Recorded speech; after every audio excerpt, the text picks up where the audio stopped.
the cheat sheet. Or do we have quorum? 2, 4, 5, 6. We do have quorum. Quorum is present. And the Minnesota Senate Education Policy Committee will now come to order. Senator Kunish this morning gave a very nice introduction to, it's the February 24th through the 28th is Public Schools Week, and so now I felt like I had to follow her lead, yeah, and also, yeah, I should have taken better notes, yeah. I'd also like to take a brief second and let everybody know the amazing work that our public schools do for our communities, and students enter our schools hardly able to tie their shoes and needing naps to make it through the day, and by the time we're done with them, they are ready to, for the role of citizenship with all the rights and responsibilities that entails. And in our public schools, this is true regardless of the parents' race, ethnicity, and income. The doors to our schools are always open. So this week, let your teachers and administrators and all the other school employees, from bus drivers to lunch line folks to counselors and social workers and the secretaries and administrators, let them know that the fine work that they do to raise our young youth to become the vital citizens that a democracy is vital to have. And I'd be amiss if I didn't remind people, as you enter the Senate chambers, there's a quote engraved in stone above, and as chair of the Education Policy Committee, and I'm sure the chair of Ed Finance would agree, the quote engraved in stone next above the door is, "Next in importance to freedom and justice." I'm going to begin again. Next in importance to freedom and justice is popular education, without which neither justice nor freedom can be permanently maintained. And I just love that quote. It's probably the only thing I know about President Garfield is that he said that quote, and he was assassinated. But okay, and I do know more. But anyways, I'll be sitting up alongside with the commissioner today, and I'll be handing the gavel over to my vice chair, Senator Maye Quade.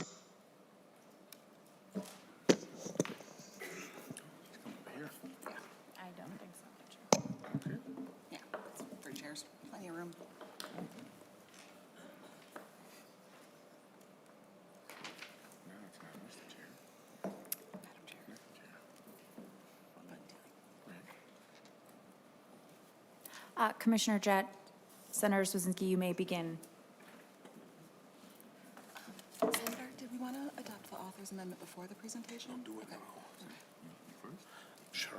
I have the author's, the A1 amendment. Senator Cwodzinski moves the A1 amendment. This is an author's amendment. Any discussion on it? Senator Cwodzinski, you want to explain it, or do you want us to move to adoption? Let's just move to adoption. All those in favor of the A1 amendment say aye. Aye. All those opposed? The amendment is adopted. Senate File 1740 is in the way you would like it. Senator Cwodzinski, go ahead. I'm going to defer today to our testifiers, Commissioner Jett and Megan, what's your last name? Ariola. Miss Ariola. Sorry. Anyways, I'll defer to them for the rest of their testimony today. They're the experts on the bill. Thank you. Thank you. Commissioner Jett, you may begin. Okay.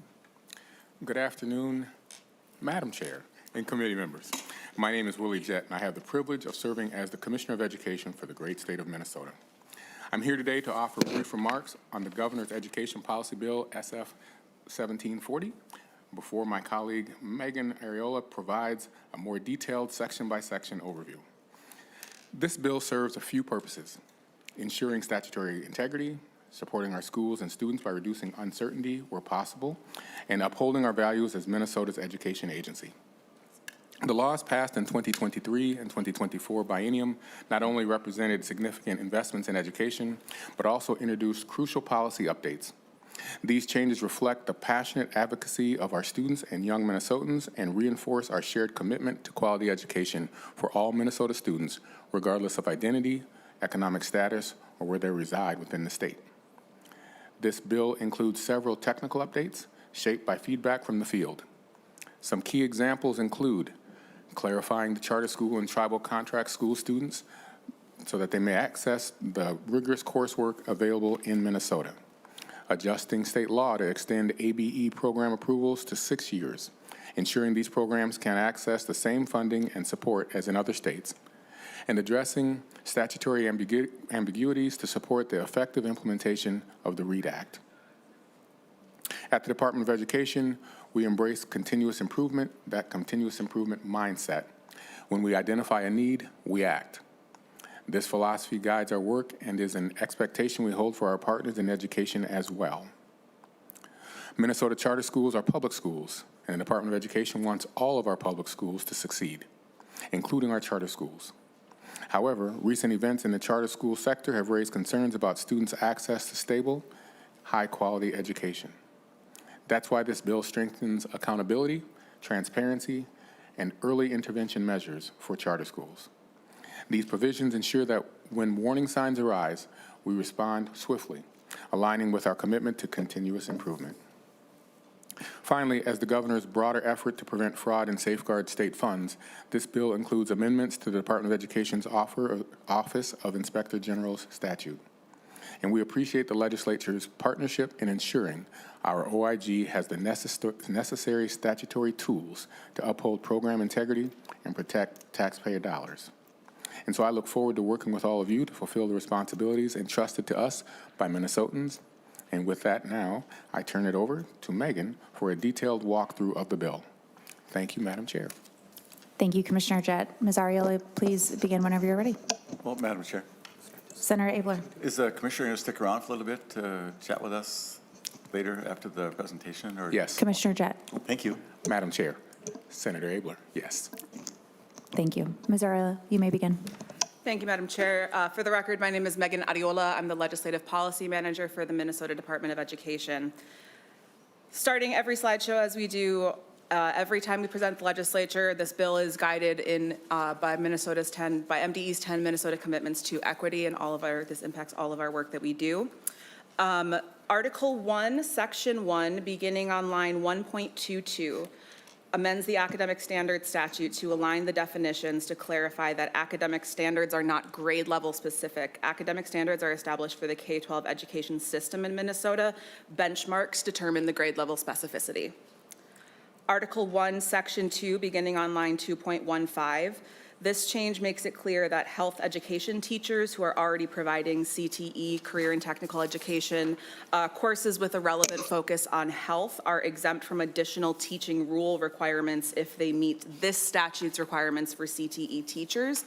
This section also provides school districts the opportunity to grant credit equivalency to CTE health science courses that may meet or surpass the relevant state and the relevant upcoming state and local standards for health education or related health science courses. Similar credit options are already available in other CTE areas. This is just us setting ourselves up for successive implementation of the statewide health standards in the coming years. Article 1, Sections 3, 4, 5, and 7 all cover the same issue area. Section 3 beginning on line 3.20, Section 4 beginning on line 4.15, Section 5 beginning line 4.29, and Section 7 beginning line 6.4. These are all changes to the PSEO statute to make it clear that charter schools and tribal contract schools are also eligible for these programs for their students. These are all Minnesota students at these schools who have access to the same rigorous course opportunities as the rest of the state. Section 6, this is a amendment on beginning line 5.9. Currently, the PSEO Act prohibits post-secondary institutions from advertising or recruiting secondary students for PSEO courses based on financial grounds. There were 2 carve-outs in statute for specific school years that have since passed that would have allowed the PSIs to advertise without this prohibition. And the last carve-out was in 2019 and 2020, so in the interest of statutory integrity, we would recommend this obsolete language be stricken. Article 1, Section 8, beginning on line 7.2, when we amended the Online Learning Act last year and replaced it with the Online Instruction Act, there was an inadvertent reference to a statute on the definition of enrolling district, but not a citation back to the statute to provide the definition of supplemental online course providers. Nothing in the Online Instruction Act was meant to remove the ability for schools who do offer supplemental online instruction to cease doing that. So clearing up this statute is to remove that confusion from the field. Article 1, Section 9, beginning on line 8.4. This is pertaining to our adult basic education programs. Currently, those programs are approved by MDE for up to 5 years, but we have been made aware from our ABE providers that there are lots of funding opportunities from private or national partners that require an ABE program to run for 6 years, as it does in other states. So extending the amount of time that these programs can be approved will allow them to access those funding opportunities if they so wish. Any programs that are already approved MDE can work with them to amend their existing approval if this law should pass to reflect that. Article 1, Section 10, beginning on line 10.2, is a reviser instruction, kind of speaking back to the other changes we made throughout the PSEO Act to make sure that if we did inadvertently miss any reference to include charter schools and tribal contract schools in the PSEO Act, that the reviser has the direction to make those amendments as they may find any inadvertent omissions. That is all of Article 1. If folks, the chair asks, I pause at the end of each article for questions, so happy to take those now. Members, any questions about Article 1? Okay, Ms. Uriel, you may proceed to Article 2. Moving along to Article 2. Article 2, Section 1, beginning on line 10.9. This is replacing references to within the Comprehensive Achievement and Civic Readiness Statute, formerly known as World's Best Workforce.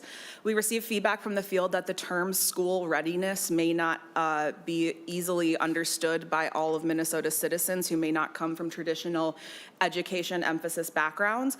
That we know that as education professionals that school readiness means things like the child can communicate in some way, they know how to use the potty, some basic expectations for kids, but we have heard that this reference can be off-putting to certain families, so there was a large community convening that MDE hosted over the past few months to replace the term school readiness within this statute with the term striving to support successful learners through inclusive, quality, developmentally appropriate early learning experiences, that they felt that was more accurately reflective of the expectations for parents and their students entering early education.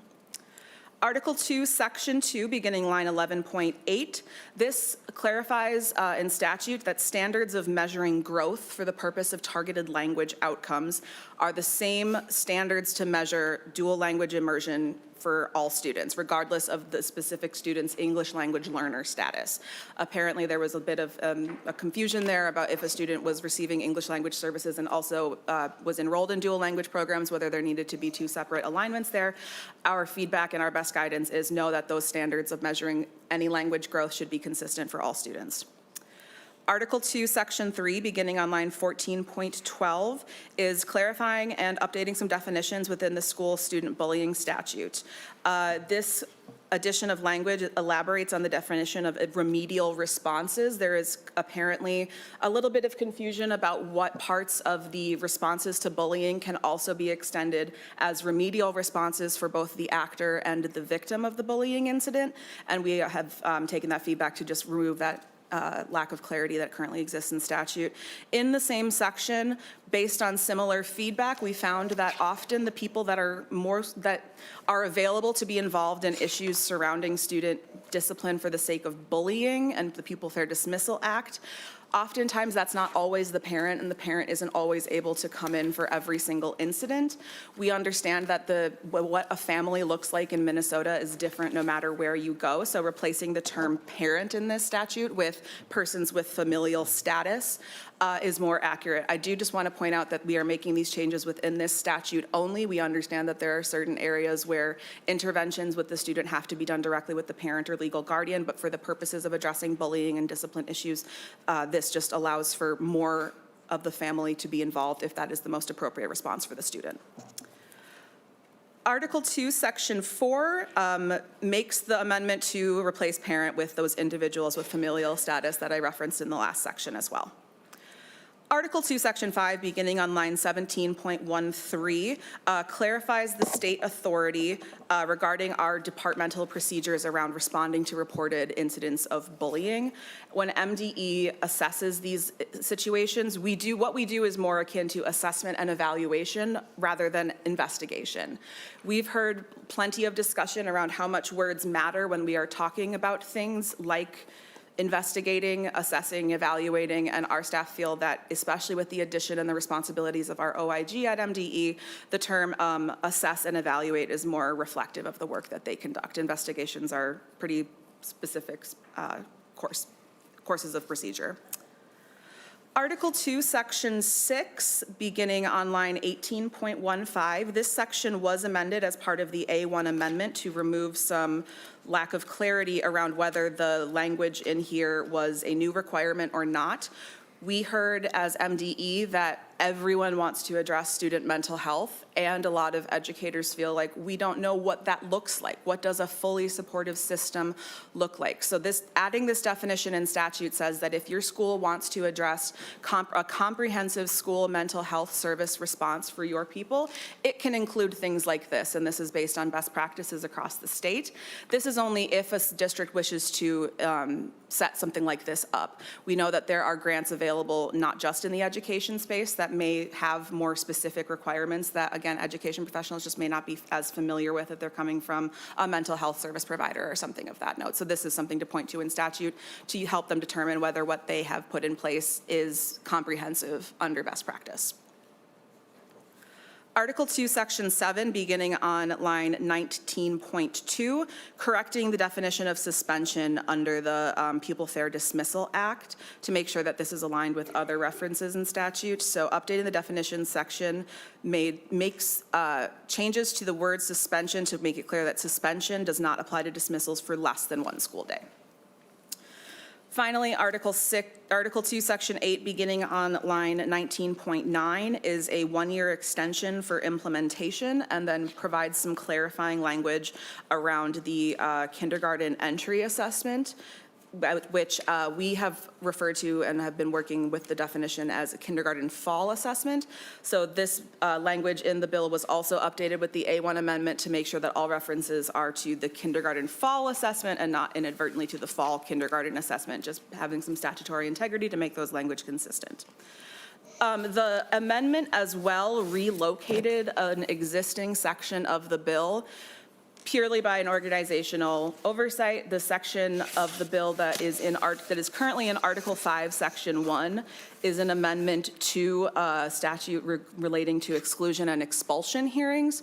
We feel that that just belongs more appropriately in Article 2. I can speak more to the details when we do get to Section 5.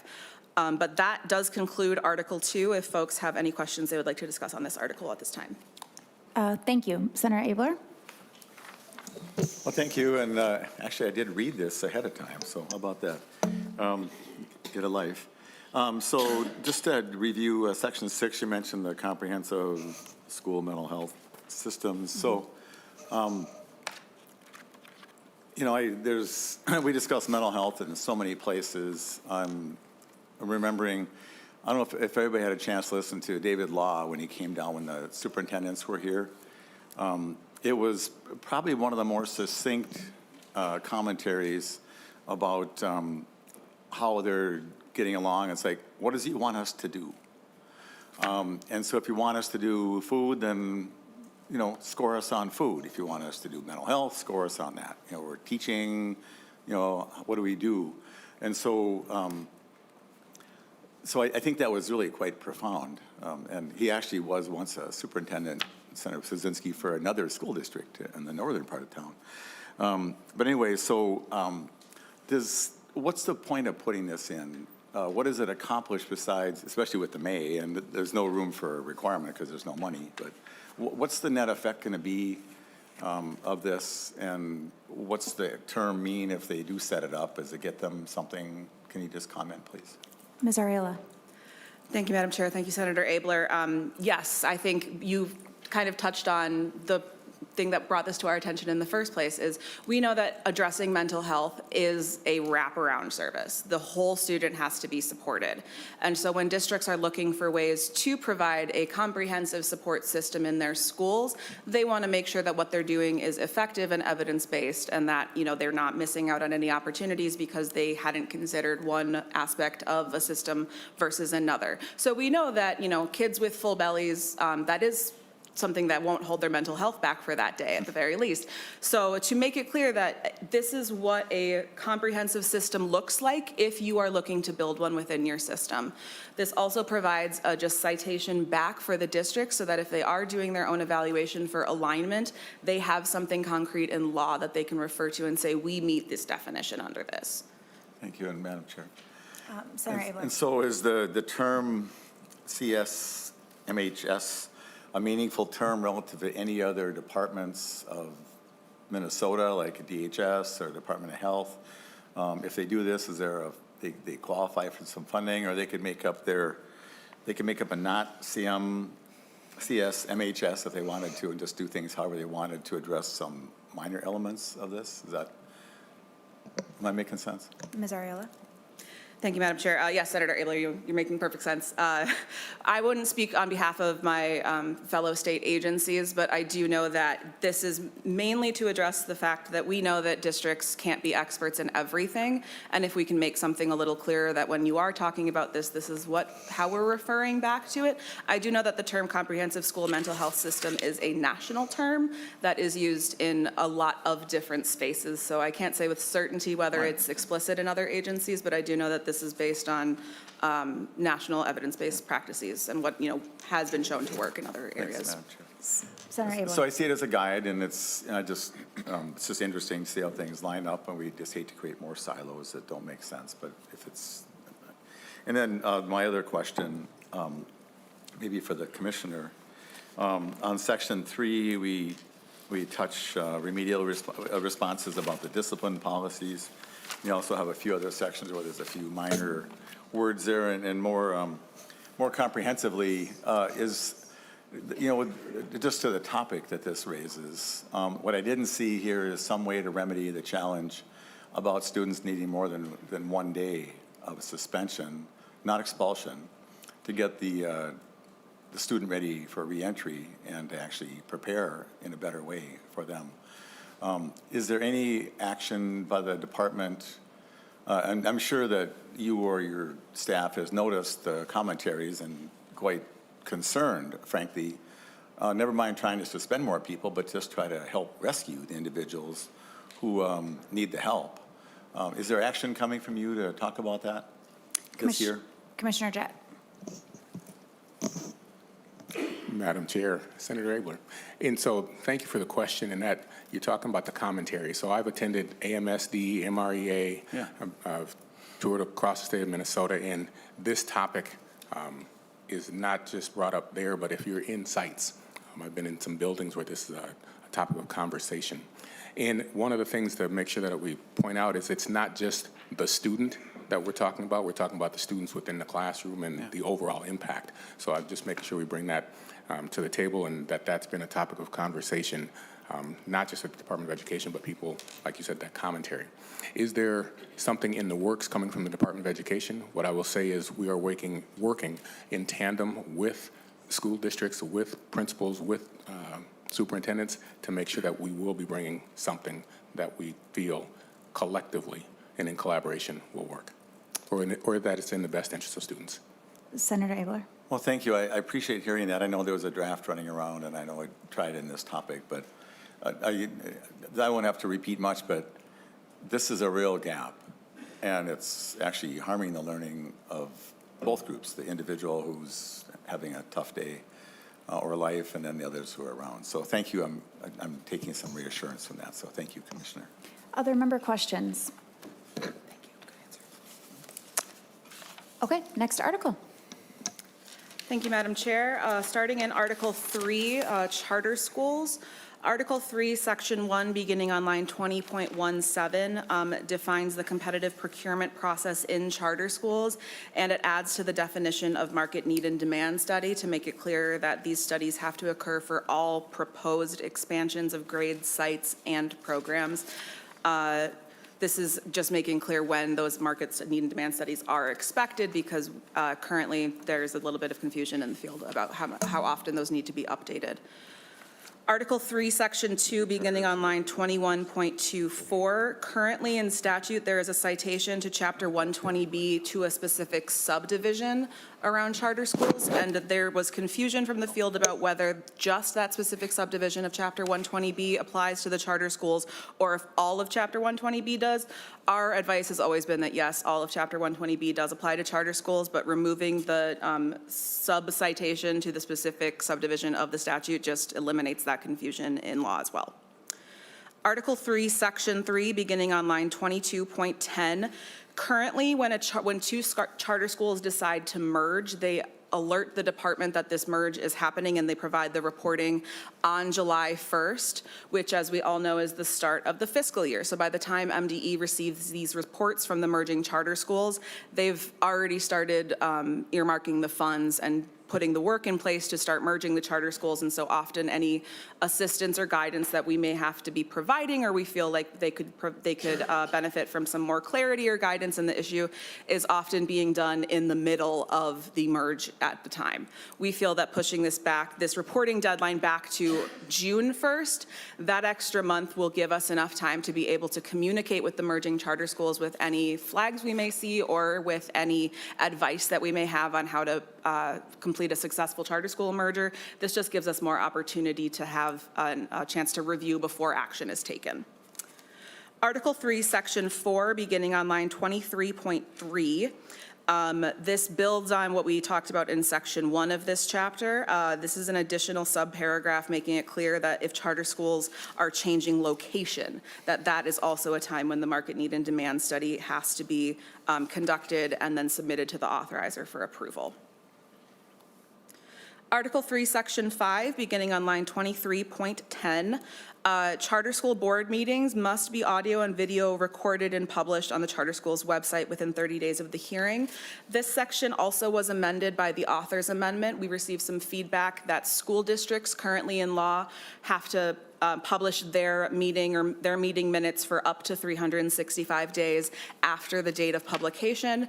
In the interest of aligning our expectations for charter school boards with what school boards already have to do, we are adding clarification in the A1 amendment that these postings of these audio and video recording have to be published within 30 days of the hearing, and then once they're published, they have to be posted on the website for at least 365 days. Article 5, Section 6, beginning on line 23.24, charter schools who already submit an annual audit with supplemental information to their authorizer would now be required to submit that same information to MDE. This is an opportunity, like we said, to be able to provide our expert guidance, feedback, support, and intervene before we see a possibility for any sort of error or anything that would cause a disruption to the student's educational experience at that charter school. So giving us another opportunity to provide assistance where we feel it is necessary if we can see those changes, especially if we can see those changes from year to year. It helps us build a full and complete picture of what the charter schools are doing every year. Article 3, Section 7, beginning on line 24.20, corrects an errant reference to the charter school board. This section of statute is addressing expectations for the charter management organization or education management organization, also known as CMOs and EMOs. These CMOs and EMOs often have their own board of directors, and that is to whom this section of statute is meant to apply, not the charter school board, which operates independently from the authorizer main business. So the expectations around conflict of interest, being clear that when we're talking about conflicts of interest for the authorizer, it's within the authorizer's board in this particular statute. Similar conflicts of interest are already required of charter school boards in another area of law. Ms. Ariola, just in this section, can you point to the line in Article 3, Section 7 that is being amended? I'm not seeing it. I sure can. I know it's a small, simple strike, so let me find that. The change on this section occurs on line 25.14 in subdivision 6. The language currently reads an annual statement of assurance that no charter school board member, employee, et cetera, and removing that reference in there to charter school board. Thank you. Please continue. Thank you, Madam Chair. Article 3, Section 8, beginning on line 26.10, requires the charter school authorizer performance evaluation reports to be published on the charter school's websites. The amendment also added the same 365-day minimum publication requirement as with the board meeting. Article 3, Section 9, beginning on line 26.16. There were significant changes made in the last biennium to procurement policies around charter schools and updating statute to make sure that any of the changes that were made around the difference between sealing bids and soliciting quotes and other aspects of procurement policy is aligned with the rest of charter statute. So this is a matter of statutory integrity. Article 3, Section 10, beginning on line 27.3, makes similar amendments to the purchase statute to make sure that they are in conformance with relevant state law. Article 3, Section 11, beginning on line 28.8, is another procurement amendment to make sure to explicitly state that purchases with state dollars have to align with procurement policies. Otherwise, they could result in a potential reduction in state aid if those are not aligned. Article 3, Section 12, beginning on line 28.13, is a revisor instruction. Currently, the statute that refers to charter management organizations and education management organization agreements has been moved to its own section of statute to provide some of that separation from authorizers versus other sorts of charter school administrators. And this just relocates that language to the separate CMO, EMO chapter of law. So that is Article 3, if folks have questions on this one. Thank you. Members, any questions? No, thanks. I do have a question. I was able to read the deep dive that the Star Tribune did into charter schools in Minnesota and was really struck by, maybe I'll back up and say this. While the first successful appendectomy was successful, I bet it looks a lot different than what appendectomies look like today. And I guess, Ohio has done bipartisan work to kind of revamp how they do charter schools. Rhode Island has done things different. It hasn't been partisan, and I want to be really clear. I think charter schools are an important piece for a many number of students in the state's learning experience, and I think their success is imperative. And so I guess I'm just, I'm thinking about what we did in the last biennium, and I'm seeing these changes, and I'm just really concerned that this is not, and I don't think this is just for the department. I mean, this is, I think, this committee's work too. But I just am wondering if we can keep going this way with these changes and expect success when I don't think we've actually looked back to say maybe we could do laparoscopic surgery and save people a whole stay in a hospital, because it feels like we're still cutting them wide open and pulling out their intestines to take out the appendix, and it's painful, to keep with my metaphor. Talk to me a little bit about maybe what you all are seeing from the department angle on what we can do here. I don't know if this is something you'd like to answer. Do you want me to Start it off, Okay, and then you can clean it up. wonderful. So, Madam Chair and members, first I want to say thank you for your visual in terms of how you approach that question. And so where I'd start with is, people ask, why are we trying to add language to charter schools? And so, of course, we take seriously all the success of all our schools. And the main focus has been, for us, the improvement or what's best for students and families. And the changes in 2023 are just taking hold now. And so we expect to see improvements in the field as a result of that. What I do believe is our proposals, they improve transparency with families, and they require charter schools to further justify any expansion. And we're just confident that these changes will push charter schools to be more responsive to student and family needs and function more responsibly. Do you have anything that you would like to add, Megan? Madam Chair, I think the Commissioner captured pretty well what the department's position on how to approach this is. I will say that the changes we are requesting within our policy bill today are, the main goal is whatever can be done to reduce the possibility of interruption to a student's educational experience at the charter school is the best method forward.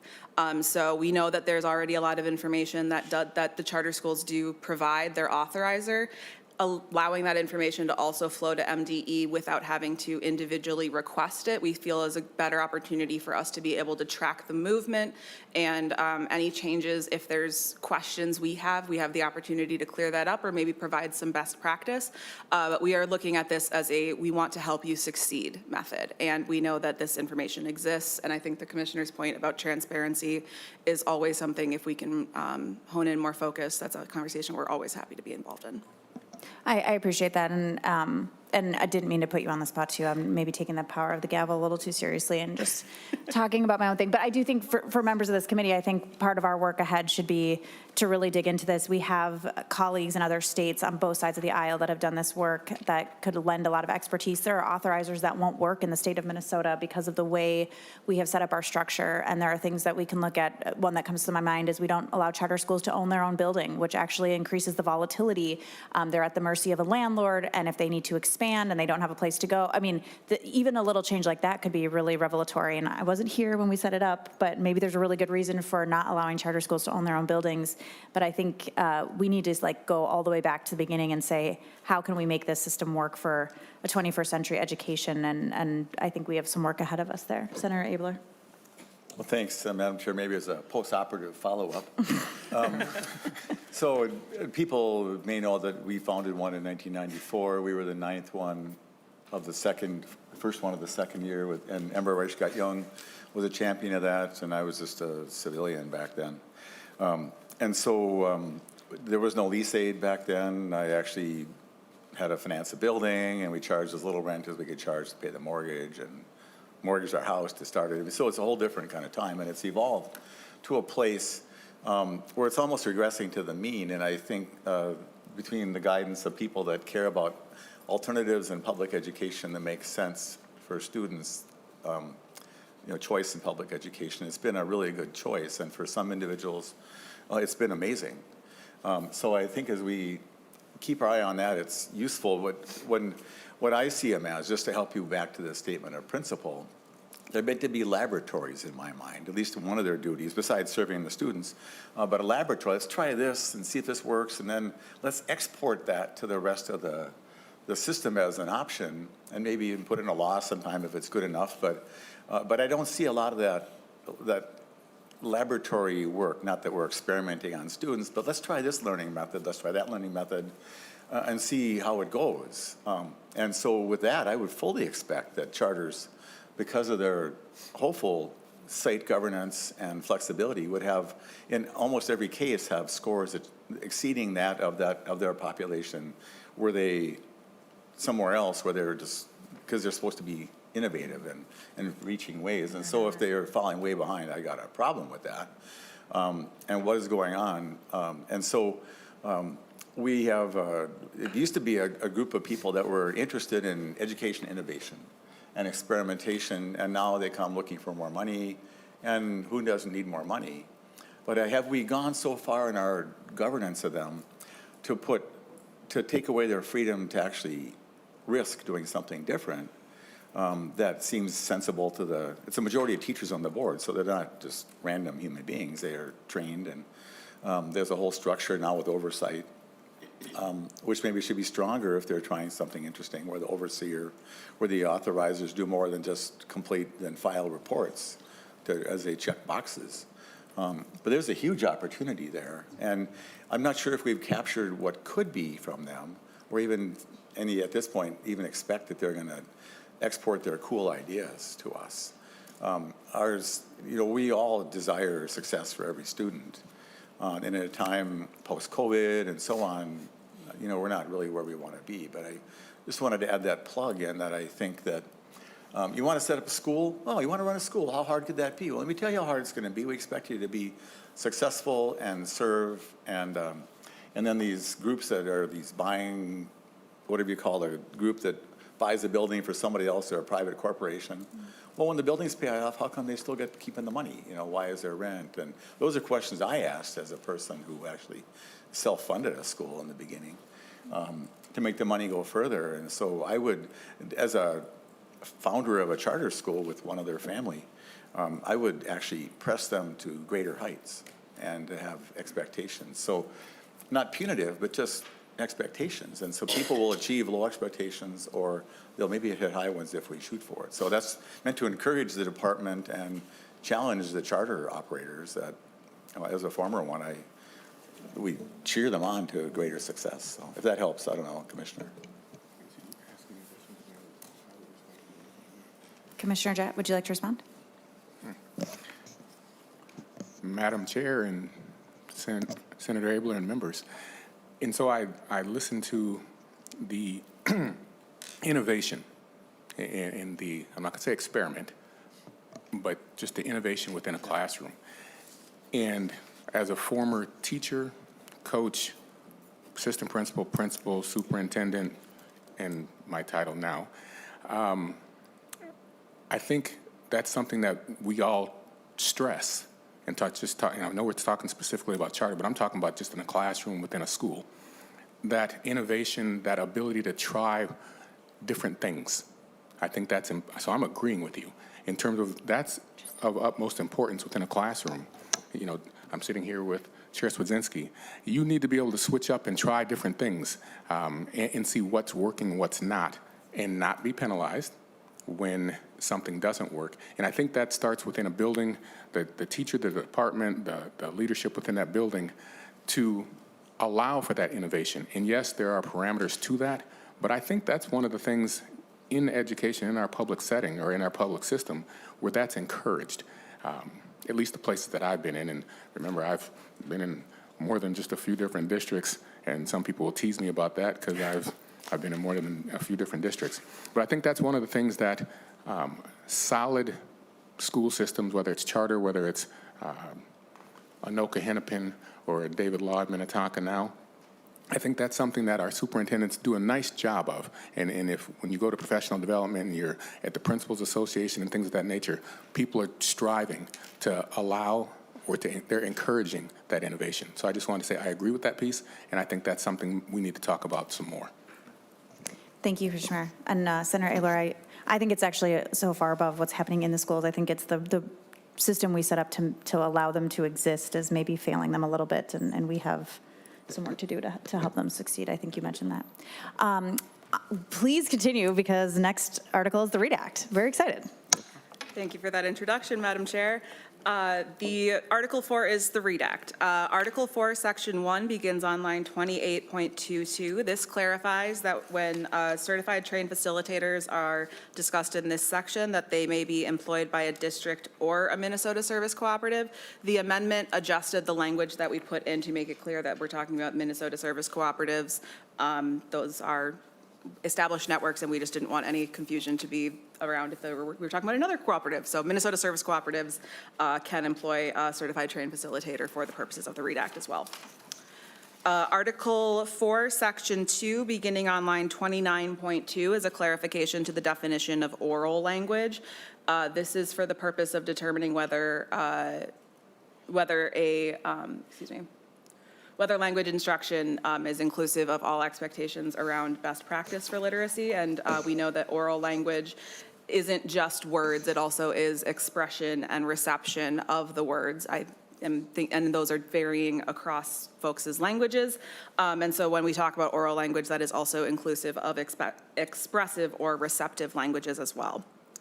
Article 4, Section 3, beginning on line 29.10, this section establishes the literacy goals under the READ Act, and there is a reference on line 29.13 that reading goals need to meet grade level proficiencies. As we talked about in Article 1, grade levels are what happens at a grade level is set as a benchmark. So trying to keep the language consistent across statute. Also in this article on line 29.24 is just making clear that any framework that is adopted for MTSS should include and engage families and communities. Article 4, Section 4, beginning on line 29.29, makes an adjustment to the statute surrounding, I'm just getting to the right place, excuse my stumbling, is pertaining to the statute around identifications and screeners. The establishment of the screening tool expectations under the READ Act last year are based on a support system of multi-tiered systems of support. And this section included language that, for one, we just needed to update to align with the rest of the READ Act, making some adjustments for clarifying certain grade level expectations. So that's what you'll see on page 30. On page 31, we add some clarifying language as well to the local literacy plan. And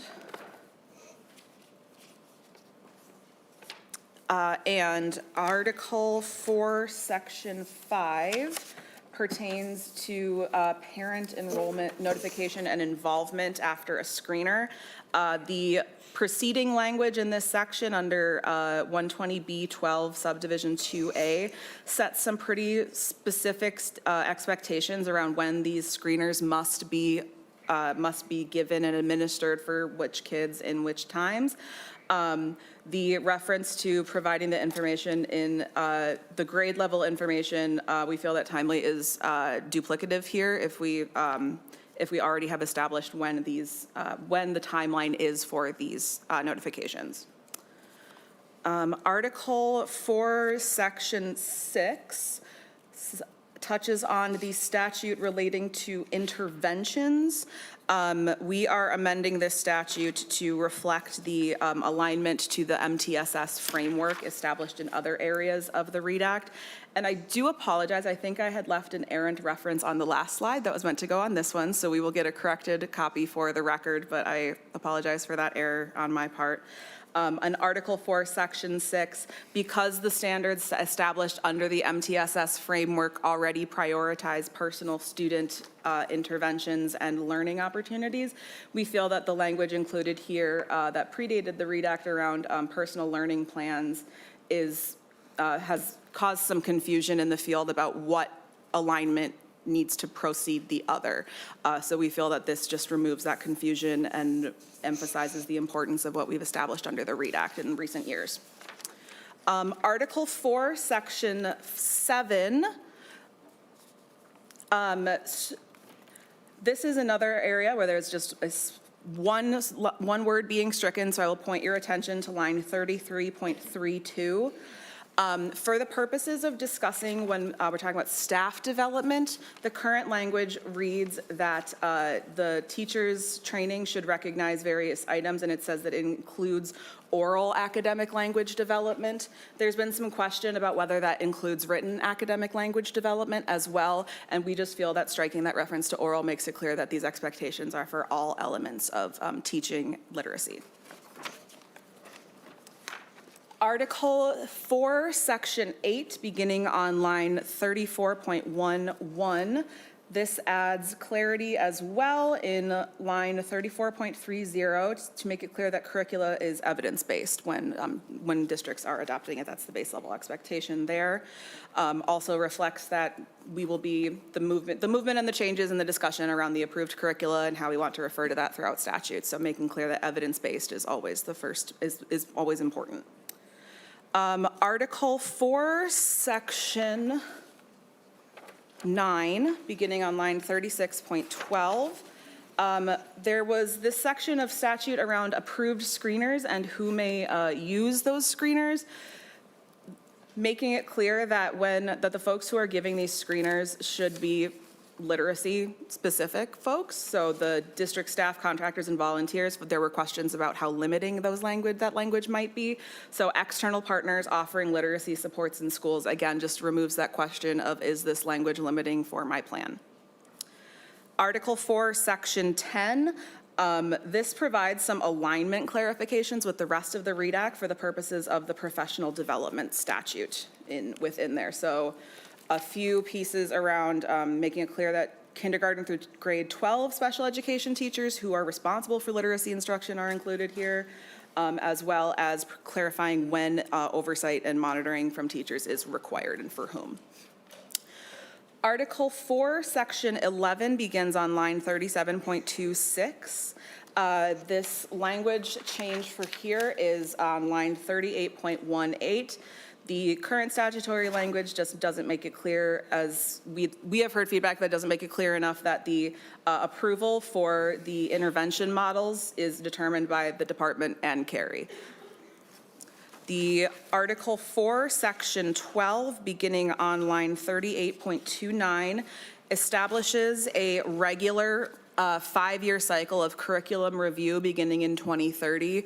That will be the expectation moving forward for the department to review, reassess, and consider alignment of any curricula, of any new curricula or excuse me, any modifications that have been made to curricula that may have been submitted previously, but excuse me, was found to be either not aligned or only partially aligned.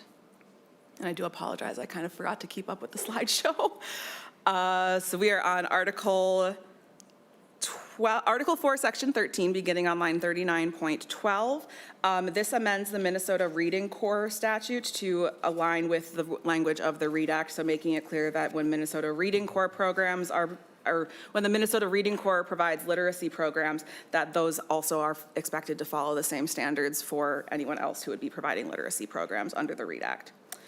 And then Section 14, beginning on line 39.32, repeals the existing MDE approval process for curricula.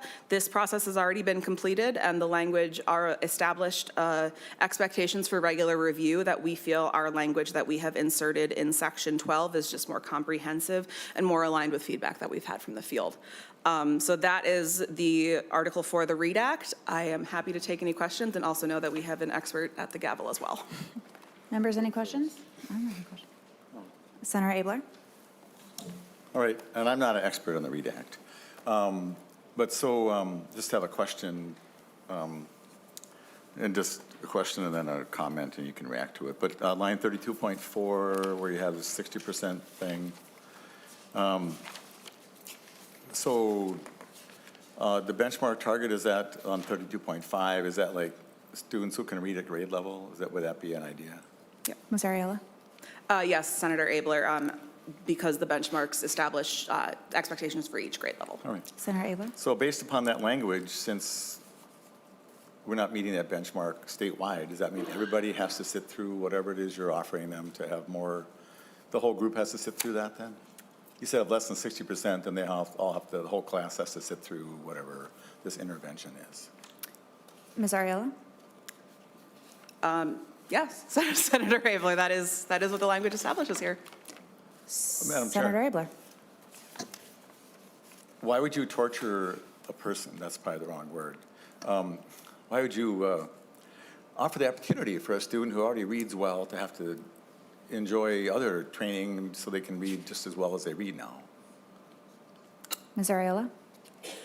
Senator Abler, I mean, if less than 60% of the students in the class are reading at grade level, that's more than a majority of students, and I guess that's the mindset behind it, is if there's a majority of the students in the grade that aren't reading at that grade level, the whole class should probably receive some shifts in the tiered interventions that are being provided. If what is being established, for that specific grade isn't working, then this offers this makes clear the interventions that they can utilize if this standard isn't met.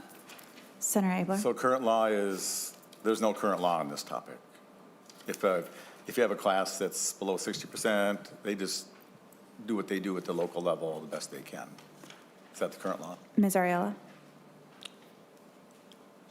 That is, thank you, Madam Chair. That is a very good question that I would need to either take back and look through the full READ Act statute, which I do not have in front of me, or if nonpartisan has an answer. I don't want to put nonpartisan on the spot, but you all have more familiarity with the full statute today. Ms. Lewis?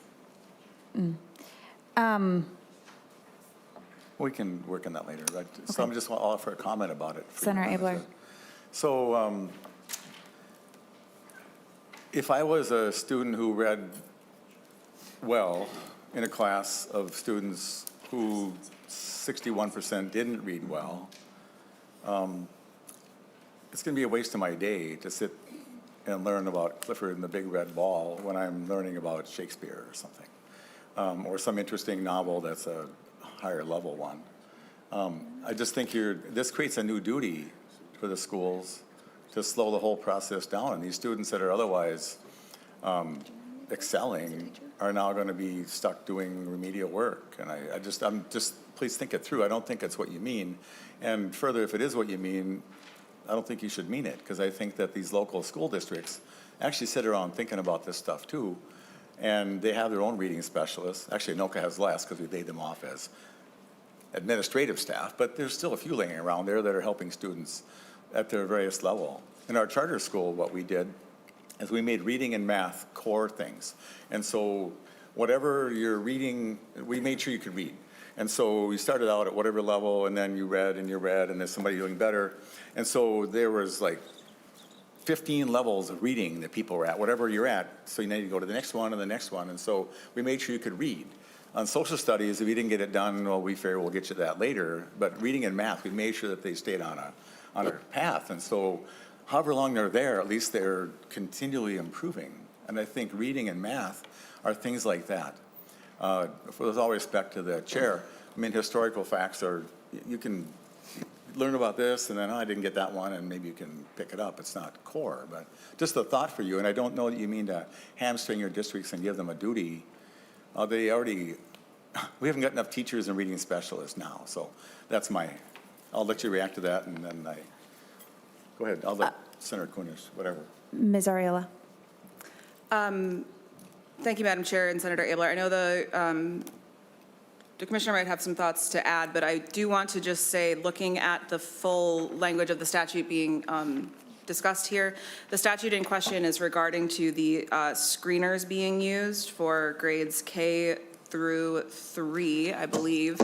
And then those students are, the students that are being impacted by this particular subdivision of the READ Act are specific within that subdivision. So this is if my understanding is how I believe it is that this is in regard to targeted identification of students in particular grades after screeners have been given. So when we talk about the 60% of students who have not reached the benchmarks, that's determined by these regular screeners that are given. And I believe that those have to occur 3 times a school year as well. So this isn't a matter of taking the entire semester and completely revamping. This is a matter of, if the screener comes back and shows this method, or shows this result, that this should be the next follow-up, especially for these kids in K3 when we know that targeting literacy outcomes is so crucial. Not sure if you had anything you wanted to add to that, Commissioner. Commissioner Jett. Madam Chair, members, in what Megan just described, it refers kind of back to the conversation that we just had a few minutes ago in terms of a teacher's ability within their classroom to meet the student where they're at. And so I understood the way that Megan, Ms. Ariola, the way that she described that in terms of what's required. But I think it's also imperative that we understand and give credence to the teacher in a classroom. And there's individuals that are up there sitting in front of me who've been in classrooms, who teach, who have had to make sure that when the students need extra support, okay, you're making sure, and what we're talking about here is giving that student extra support. But there's moments in time where you have the high flyer, and that's kind of what you were referring to, I think. And now, because you used the term, I'm not going to say waste their time, but however you phrase that, and that's my job as a teacher in terms to challenge that student and to move them from where they're at. If I'm a parent, I don't care if my student is completely excelling and doing wonderful, if my student is needing extra support, I just need you to move them from where they're at and the progress that they're showing. And I think that's what you get into in terms of making sure that teachers are not, that a student is not stuck.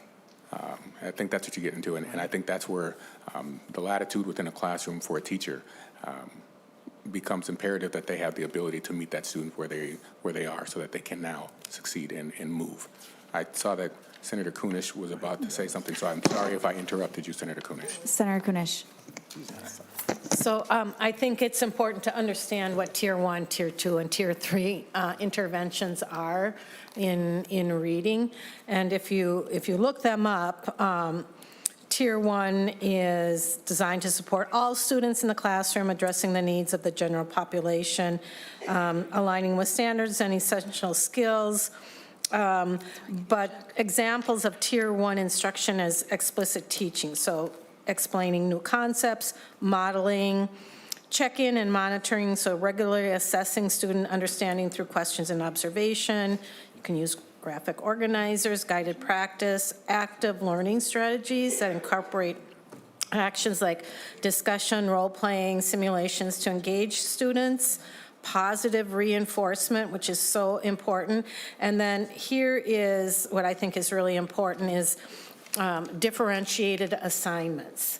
So if 60% of these students are not reading at the level that you want, go back and reinforce some of those basic reading things, but also for those 40%, it doesn't mean that they have to remediate everything. It just means that you are meeting those students where they are and providing the opportunity to either review some of those things, but also to differentiate that teaching or that learning so that all the students are going to be able to, do better in their own skills. And, if it's one thing we know in K through 3, there's a wide variety of reading skills and comprehension along with the ability to, reiterate it or retain it.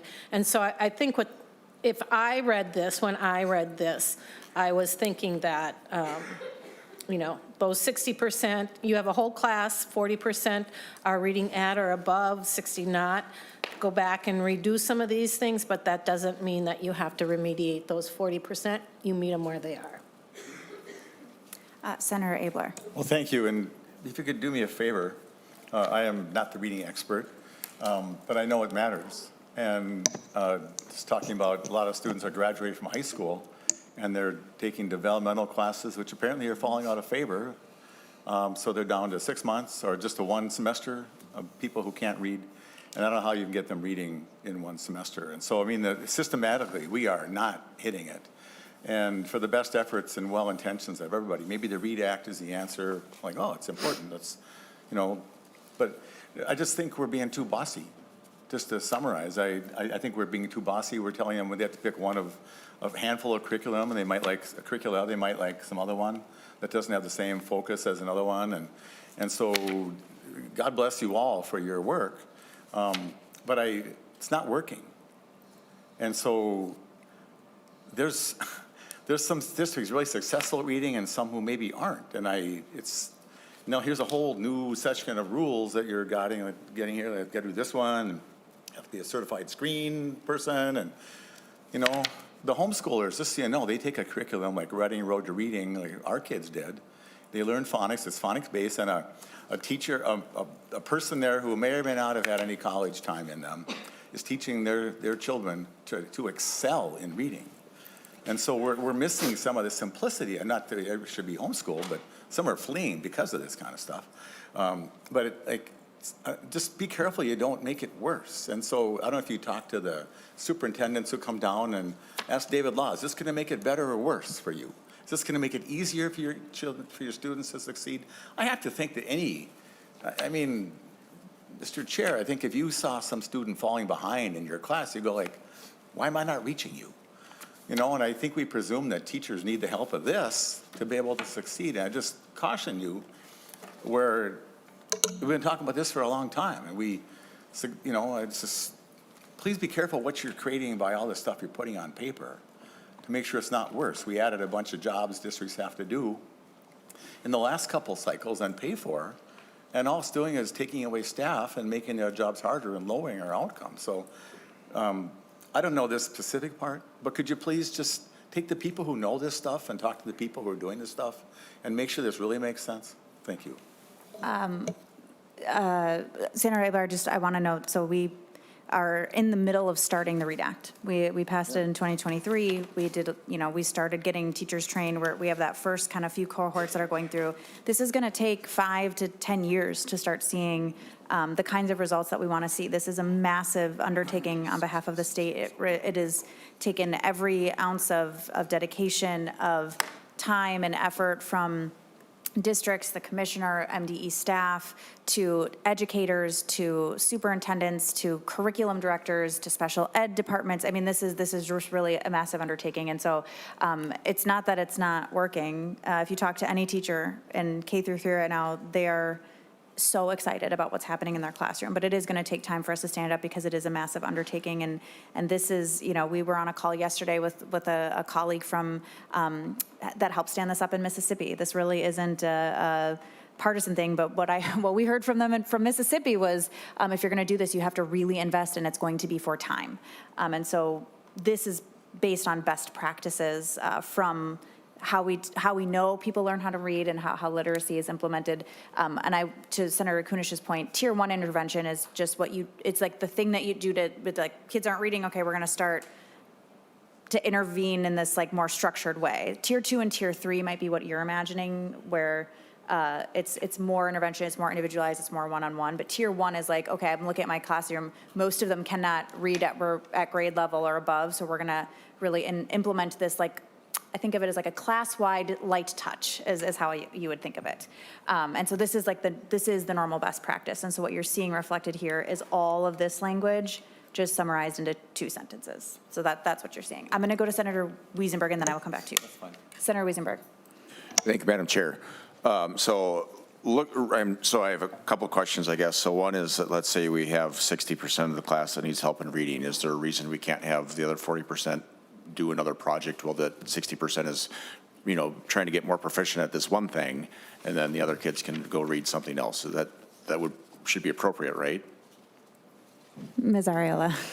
Thank you, Madam Chair. Senator Wiesenberg, if you look at the language on line 32.6, so it establishes that those tier 1 interventions, which I think Senator Kunish gave some great examples of, if it is a matter of that we need to institute class time, story time, instead of everybody having independent reading time, that's an example of a tier 1 intervention.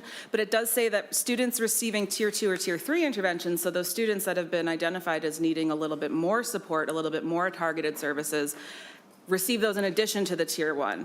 The second language just establishes that the full class should be given the tier 1 intervention again, and then from that intervention, it'll give them more information about the students that need and should be receiving tier 2 and tier 3 instruction to kind of address, like Senator Maye Quade said, like as a full class kind of come together and make sure that we are all understanding the lessons as they've been taught, or if there's clear misunderstanding, the tier 1 intervention is kind of where you start to, like, that's your baseline.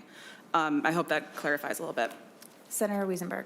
Thank you, Madam Chair, and thank you. So if it's tier 1, the whole class goes through it again? Is that what you said? So. Oh, sorry. The answer is yes, right?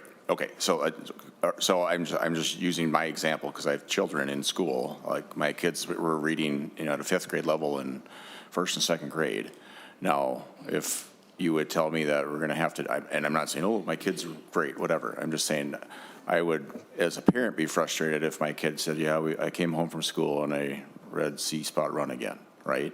So, well, the teacher can, you know, add this, if it says 60-40, so if it's 6 out of 10 and the other 4 kids are excelling, let's give them another thing to read that shouldn't be a problem, and they can read that, they can get, you know, they can read that, and then we can get these other kids there, right? Is that? Senator Wiesenberg, I think. I might be misinterpreting something. Senator Wiesenberg, I think it's the difference between, we might be thinking of like tier 1 books. So like it's the See Spot Run versus the like Cat Can Bounce a Ball versus an intervention. So it could be something like, we're going to do paired buddy reading instead of individual reading. Okay. Right? Or we're going to go over our verbs or something like that. And so that way, that's what tier 1 is like. It's more like what's class-wide activities. It's not what the material is itself. Thank you, Madam Chair. And I think I was going to go there too, because I remember like even like when I was in grade school, I would help other kids that were having problems. We'd help them read, right? I would help read, right? And I think that's appropriate. And, you know, we're at the same time we're teaching, but we're also helping educate at the same time. But I do have another question for the commissioner. We need to get kids reading, and since you've been involved for, you're an old man. No, I'm just joking. We can have fun. We don't have to reinvent the wheel, right? We don't have to reinvent the wheel. You know, when I graduated 25 years ago, we were top in the nation in education, and we're falling behind. You know, what did we do then, and what aren't we doing, and how did we get to where we are, and what did we stop doing to fall behind, I guess, if you can answer that, and how can we go to where we were? Is that this, or I know we were doing phonics and tried something else, and is this the READ Act? Is we're trying to go back to what we were doing, or? Because I don't know, I mean, I know how to read, and I know I was taught how to read, but I don't know what it was called or how I was taught how to read. I mean, I was taught how to read, but yeah. Without having to reinvent the wheel, how can we just do what we did?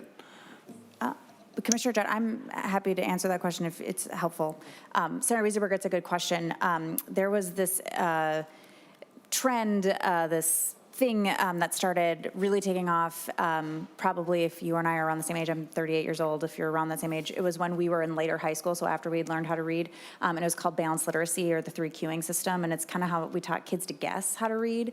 And the idea behind it is that if we taught kids to love to read, like if you talk a lot to a kid, they learn how to speak, they can hear. The idea was if you just get them to love to learn how to read, they'll figure it out, and that's not how reading works. And so we are moving away from balanced literacy and back into phonics, phonemic awareness, structured literacy. And so the answer is yes. This is a key component of bringing our literacy rates back. And, in addition to that, you learn how to read, but then when you go into middle school and on, you read to learn. And so if we don't teach kids how to deconstruct a word or decode a word, they might be able to figure it out, K through 5, but then they get into 6th grade and they don't know how to, decode the word psychology, and knowing that ology means, a specific thing, and psycho means something, and put it together and it means something, and then they can't deconstruct words. And so this will be a huge part of that, and it's going to take time to make those shifts. A lot of districts were doing balanced literacy, my own included. And so it's a huge shift in training for teachers. It's a huge shift in curriculum. It's a huge shift in thinking about reading and not doing reading recovery. So it is a huge, huge undertaking for districts, whether they're in their journey, just starting their journey, or kind of completed their journey. Thank you, Madam Chair, and I Senator appreciate that. So that's good. And but just to echo Senator Abler again, just we make sure we're listening to districts if there's issues, and we can work with them to combat that. So thank you. Thank you, Senator Riesenberg. Any other? Senator Abler. Well, thanks. And, if you're doing something and it's not working, I mean, the READ Act is great. I think all the focus there, and it's probably high time to get back to that. But my request of you, if I offer an amendment, you're not going to do it because it didn't come from you guys. I just know that. So I'm giving up on that. We're not doing amendments in this committee right now. I know. Okay. But if I did, if I said that should be a May, you're like, oh, no, I got to keep it the way it is. So I've been there long enough, but I'm a pretty well-informed citizen, and I've met all kinds of people that live in Coon Rapids and Anoka that want their kid to survive and to succeed. And I think that they would be sad that they're where we're at. And so I just ask you to reconsider, is telling districts to do this stuff that they might have thought of anyway really helping? And would you please go to some of them and go like, if we didn't tell you to intervene at 60%, would you have anyway? So now they're in violation if they haven't done it, and they have to have a meeting about, oh, what are we going to do today? And you might turn off some of the kids who don't really feel like being their reading buddy for their neighbor. They just want to read their own book. And so every year we have one of these, and we change the rules, they have meetings, and you have little technical changes, and human services is the same. And you want to win. So Commissioner, you're around all the time. Staff they listen. But I don't know, I'll call up my district and say, what if they told you to do this? Like, oh, another job we have to do with staff they don't have anymore. And kids who are barely going anyway. We're down to the 70% of kids even showing up for school. Is this going to drag them into school more, or make them go, yeah, it's too boring? Please, thank you. I want to be really clear before we move on, if there's any response to that this isn't the materials that students are reading. It is the way in which we are engaging a class in the activity of learning to read. And so that is not prescriptive. It is descriptive, I should say. Commissioner Jett or Ms. Ariola, would you like to respond and or continue to the next article? Madam Chair, in the interest of allowing you plenty of time for your bill that I know is next on the agenda, if possible, I would love to just run through the next 3 articles all at once and then take questions on all three. Articles 5 and 6 are very brief, and then Article 7 touches on amendments to state agency level issues. So if the committee is fine with that approach, I will go ahead and get through Articles 5, 6, and 7 at this time. Let me find my script. Okay. Article 5, Section 1, beginning on line 40.4. This was the section that is now located in Article 2 with the adoption of the amendment. This clarifies that a complete copy of an expulsion hearing includes a written transcript of the hearing. This is specific to somebody appealing an expulsion, a party to the expulsion appealing that and what needs to be provided upon appeal. Currently, the complete copy of the hearing record is just under debate about what is a complete copy. MDE has heard that there's just an inconsistency in when they are just provided with audio or video in terms of technical quality and completeness. Sometimes these hearings can take 7 hours. And so presenting a parent with a 7-hour audio recording may not be as helpful for the purpose of an appeal as is a written transcript of the expulsion hearing. My understanding is that this is best practice, and that if we can provide more clarity around expectations, that is what this section aims to do. And will now in the engrossment with the amendment will be moved into Section 2 or Article 2, Section 8. Excuse me.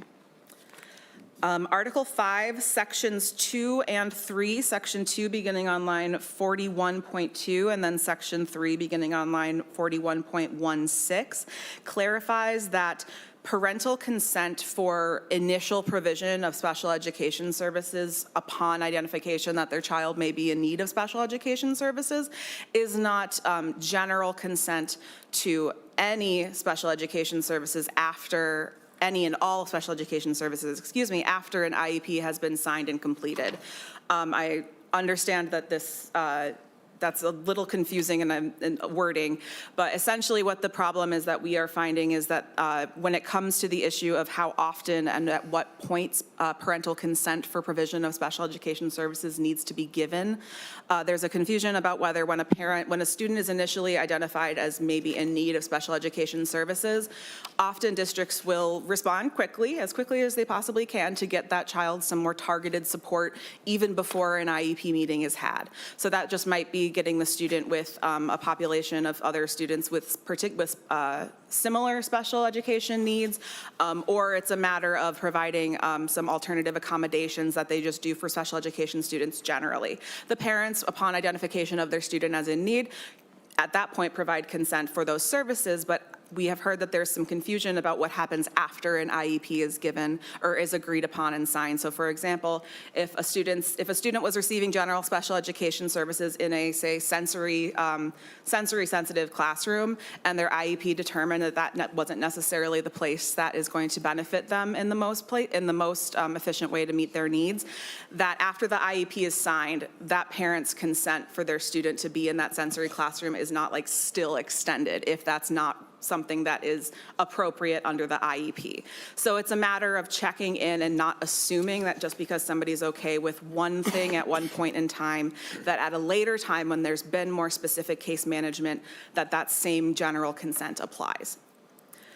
Article 5, Section 4 looks like a large section of new language, but what this is a direct codification of current federal IDEA state compliance process.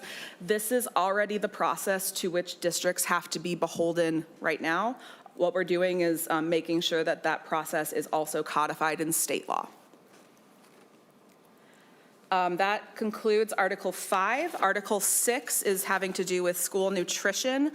Article 6, Section 1, beginning on line 45.4, established under the laws before the passage of Minnesota free school meals, established a level at which an exemption for a school to participate in the national school breakfast and lunch programs is in effect. Now that most Minnesota schools, almost all Minnesota schools participate in the free school meals program, they automatically are participating in the national breakfast and lunch programs. So this exemption is obsolete under the new law, and the schools that are not participating in the free school meals program would not meet the standards of this exemption in any new or different ways as well. So this should not interrupt folks' ability to implement free school meals. Article 6, Section 2, Article 6, Section 2, beginning on line 45.9, is a similar amendment as to we made in charter schools, where there was a citation back to a specific subdivision of law, and there was an outstanding question about whether that full chapter of law applies or not. So we are removing the specific citation down to federal law, Title 7, Section 225. Our guidance has always been that that full chapter does apply to the summer food service programs, but if we can remove that lack of clarity, that is what we're trying to get at here, so making it clear that that full chapter does apply. Moving into Article 7, which has to do with requests from state agencies. On the similar topic of parental consent, last year we came in and talked about allowing districts to be able to share student information for students who may be receiving special education services, to share that with DEED directly, because DEED provides special education students with workforce and life transition skill services available at no cost to the student or their family. But DEED needs to be able to alert the student and their family to their ability to access those services. So making it clear in statute that even with that information sharing, parental consent before the sharing of the specific contact directory information is still required. Article 7, Section 2, beginning on line 46.14, makes several alignments to the OIG's classification when it pertains to certain areas of investigative data. When we are talking about in this section is making sure that our OIG's investigative data is exempt from public disclosure during the course of an investigation under certain conditions. This is aligned with confidentiality expectations that the DHS OIG currently has. Article 7, Section 3, beginning on line 47.6. This builds upon what I just talked about in the last section to make sure that MDE's OIG is also provided the same law enforcement protections as the DHS OIG currently receives for the sake of investigative data. Article 7, Section 4, beginning on line 47.13, is clarifying in statute that MDE has the ability to use the expedited rulemaking process, but that does not have to be the default for us to conduct rulemaking. So we have the choice to conduct standard or expedited rulemaking processes, and making it clear that those are, neither of those is like a first requirement. Article 7, Section 4, or Section 5, excuse me, beginning on line 47.21. This is shifting the responsibility to report on the increasing Teachers of Color and American Indian Teachers initiatives from PELSB to MDE. MDE's Educator Workforce Center directly oversees many of the initiatives that the report has to report on, so it makes more sense for our agency to be providing that report, and PELSB is more than happy to send that responsibility our way. Article 7, Section 6, beginning on line 48.18. This builds upon the types of investigations that MDE's jurisdiction extends to for the purpose of the OIG, in that we can investigate fraud, waste, abuse, and theft. As the OIG has been conducting their work over the past year, they have identified that the crime of theft is a unique and different crime from the definition of fraud established here. Article 7, Section 7, beginning on line 48.29, clarifies the definitions of abuse and waste in statute, and particularly elaborates that abuse includes if a program or a individual receiving state funds is excluded from state funds and attempts to seek funding after that exclusion, that also extends to part of what abuse is defined as. Article 7, Section 8, beginning on line 50.18, states that program participants using funds distributed by MDE who are the subject of an open investigation need to comply immediately with OIG requests for records and documentation, both public and non-public. Article 7, Section 9 begins on line 51.12. This reorganizes the statute regarding sanctions and appeal.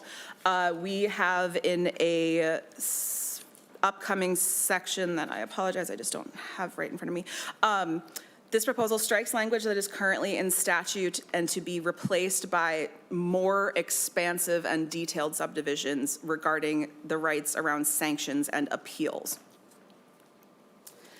Article 7, Section, Article 7, Section 10, beginning on line 53.2, makes it clear that MDE OIG investigatory data protections are cited back to the correct areas of Chapter 13. So this is a statutory integrity amendment.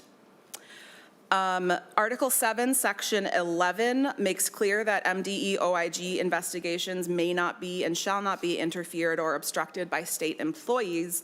And then Section 12 provides and that MDE OIG is able to extend immunity and confidentiality protections to good faith reporters, including after an investigation has closed. And Madam Chair, I do believe that that gets us almost to the end of the bill. I was so close. Article 7, Section 13, which begins on line 54.3, makes clear that MDE may recommend to another agency to prohibit or remove program participants who have been excluded from public funds administered by MDE, that our OIG may make the recommendation that those program participants may be excluded or prohibited from public funds from another state or federal agency. Section 14 is where the elaboration, Section 14 and 15 are where the elaboration on the rights of program participants who may have had an action taken against them are laid out more in depth. Section 14 begins on line 55.3 and establishes the required notice that MDE must provide for a program participant against whom an action has been taken by the OIG and what that notice must include. Section 15 is the laying out of the appeal rights of a program participant who has had action taken against them and specifies what those appeal requests must include. Article 7, Section 16 is the MDE OIG has the ability to make a recommendation to suspend payments under a credible allegation of fraud, and that credible allegation of fraud shall be sufficient reason to suspend payments to providers at that time. And Madam Chair, Section 17 begins on line 56.27. This adds in statute an excess, tax increment submission date added to statute by which the county auditor must certify to the Commissioner of Education. Finally, Article 7, Section 18 allows MDE's OIG to access non-public data without the consent of the subject of an open investigation for the purposes of investigating fraud, theft, waste, and abuse, and this also mirrors similar abilities that the DHS OIG has. And that, Madam Chair, will conclude the presentation and walkthrough of the bill, and I'm happy to take questions on the last three articles at this time. Thank you, Ms. Ariola. Members, any questions? Commissioner Jett, thank you so much for being with us. Senator Cwodzinski, do you have any closing remarks? No, I think the lack of questions today adds credence to the how wonderful the bill is and how well crafted it is, and so I appreciate members' attention, and I'd really love to get to the final bill today. Thank you, Mr. Chair. Senate File 1740 as amended is laid over for possible inclusion in the larger omnibus. I'm so sorry about that. Your name. Happens all the time. No, it shouldn't. Thanks for being here. Thank you.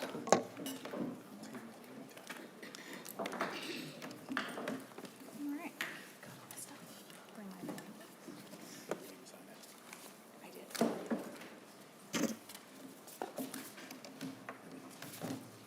Okay, next up is Senate File 197, a school board modification bill authored by Senator Maye Quade.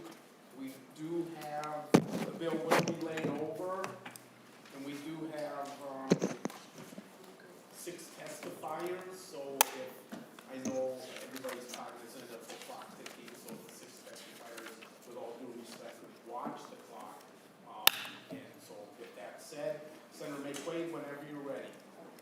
Well, thank you, Mr. Chair. Can I move my A1 amendment? The bill has asked to amendment. Senator Kunish, do you? I can offer it. Okay. All those in favor of the authors is A1? A1 amendment, say aye. Aye. Aye. All those opposed? Motion carries.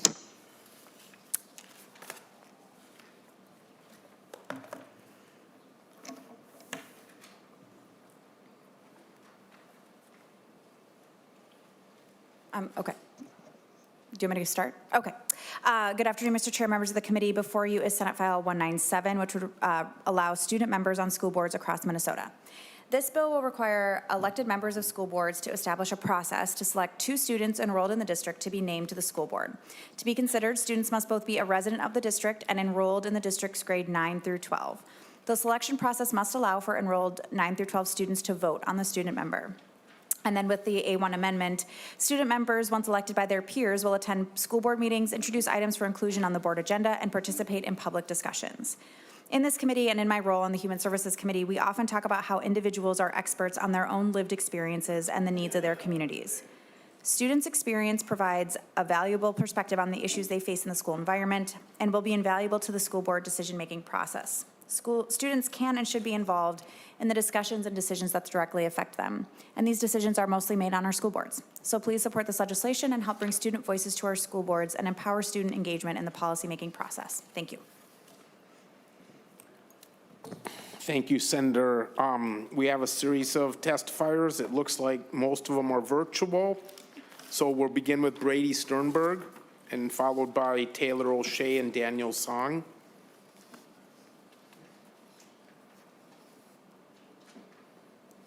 Thank you, Chair. Can everybody hear me? We sure can. Yep. Excellent. Well, hello, everybody. My name is Brady Sternberg. Thank you to the committee for the opportunity to speak today. It's not every day I get the pleasure of speaking to a bunch of senators, so I appreciate all of your time. I admire the work you do, and I respect the amount of time and effort that has gone into this session in particular. So excited to be here. I want to start off with some thanks to Senator Maye Quade and Senator Bolden for authoring and introducing this legislation, as well as Senator Maye Quade for being my awesome representative back home in Minnesota. So a little bit about myself. I graduated Egan High School last year, where I was heavily involved with the school board and the superintendent's office of District 196. I've been a part of various projects to get young people civically involved over the past couple of years, whether it was through YMCA youth programs, citizen lobbying, or just getting my peers out on the doors, knocking for candidates that they believed in. It's safe to say that I geek out about this stuff, part of the reason I was invited to testify today, but it's because I believe in it. I'm currently at college in Washington, D.C., and while my focus is on political science, I'm also a student of history. And something I've seen come up time and time again in my work and in my classes is that communities and societies can only flourish when people have 2 things. And this is a big reason why I'm in support of this bill: an education and a stake. And I think this legislation, an education and a stake. And I think this legislation gives our communities both of those. And let me be very careful in the language that I use here. When I say education, I mean a civic education. People trust their government more when they know how it works. I'm sure you've heard your constituents' complaints that, the government doesn't do anything. When you know the marathon nights that you pull, and something I've seen consistently is that once young people specifically understand their government, they have such a greater appreciation for the changes that do get made. They're undeniably better citizens. They trust their government, they vote, and they're happier knowing that their representatives are working for them. And when I say that people need a stake, I mean that people need to see that their government cares about their voices. I'm sure you'll hear that a lot from the testifiers today. You see it with your constituents every couple of years. If they don't think you're listening to them, you're out of a job, And with young people, you have less of an incentive to listen to them. That's just the reality of it. They can't vote for you until they're at the age where they're leaving home and your district anyway. But there's a bigger reason you should want to give young people a stake. And that's kind of the crux of my argument here, which is taxes. Governor Walz, and I think the entire legislature, wants to make this the best state to raise a family. It's an admirable goal. But when young people grow up and move out, they can choose to take all of that family investment with them. And what we don't want is to invest so heavily in our students and our young people just for them to take their taxes to the Sun Belt and assign whatever cause you want to it. Taxes are too high, there aren't enough services. People are leaving the state. And when you look at the breakdown, it's not just retirees. The net under 26 age bracket has been leaving the state increasingly over the past decade. Again, it doesn't matter why you think this is, it needs to be solved. And I think that this bill gives us a way to combat that for very little cost or risk. Again, education and a stake. And this is just a small part of a bigger issue. I'm kind of lucky because I don't have to solve that problem. That's your problem to solve. But I think that, this is a great way to start. In my own experience with District 196, I learned about the struggles, hurdles, and small wins that even a huge entity like a school district experiences. I gained tremendous respect for my officials and my community, and it convinced me that I'll remain in Minnesota for the rest of my life. It's a reason why I hang this Minnesota flag with pride in my dorm room, because despite all of those hurdles that the district was overcoming, they listened to me. They wanted to hear my opinion, and that gave me a stake. So now imagine the inroads we can make with young people if we expand these experiences to every school district in the state. Immediately, I can hear a counter-argument, and I was reading some of the counter-testimony. Not everybody nerds out about this stuff like you do, Brady. To which I say, they don't need to. This bill provides for the election of student school board members by the students. Mr. Those that don't care about this stuff. Mr. Sternberg, if you could wrap up your testimony, your enthusiasm, by the way, is infectious. Thank you, Senator Cwodzinski. I'll wrap up very quickly. Sure thing. Look, being a school board member is hard.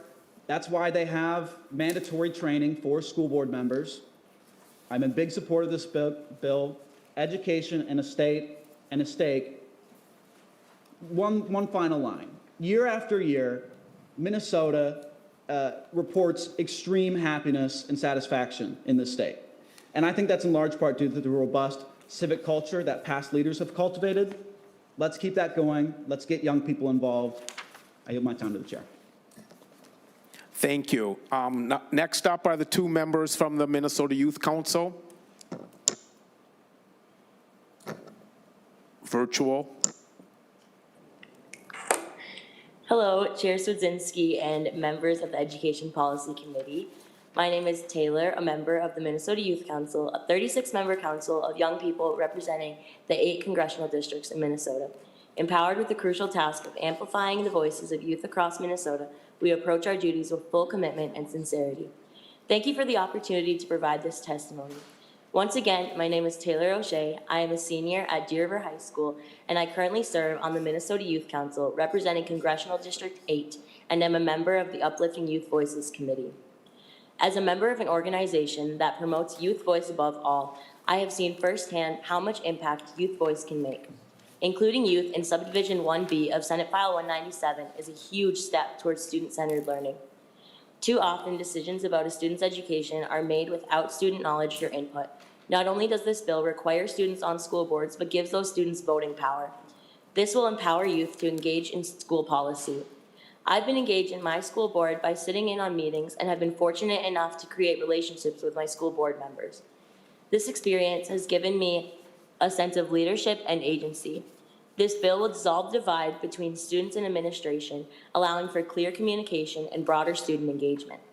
This bill will also create deeper connections in the school districts and give more students the same experiences that I had. I believe that when youth voices are acknowledged, that great things will flourish. And so for that reason, I want to thank Senator Maye Quade for her leadership in championing this bill. In closing, I urge you to support Senate File 197 and recognize the importance of including student voices in the decisions that shape our education. When students are given a seat at the table, we foster a system that is more transparent, effective, and responsive. By passing Senate File 197, you are recognizing the importance of student agency and taking a meaningful step toward a more inclusive and equitable education system. Miigwech for your time and consideration. I urge you to support Senate File 197. Thank you. Thank you, and thank you for being on the Minnesota Youth Council. Daniel Song is next. Hi, good afternoon. Can everyone hear me all right? Yep. Okay, perfect. And also, thank you, Chair Cwodzinski, for funding the MYC. We appreciate it very much. Yes, I'll get started if everyone's ready. Chair Cwodzinski and members of the committee, thank you for the opportunity to testify today. For the record, my name is Daniel Song. I'm a junior here at Eastridge High School, and I have the honor of being a representative for Congressional District 4 on the Minnesota Youth Council. The MYC, or Minnesota Youth Council, is officially empowered by Section 124D.957 of Minnesota State Statute to champion the ideas and concerns of young people in our state to legislators such as yourself and the governor. One of the biggest problems facing young people today is that we don't have any representation on school boards.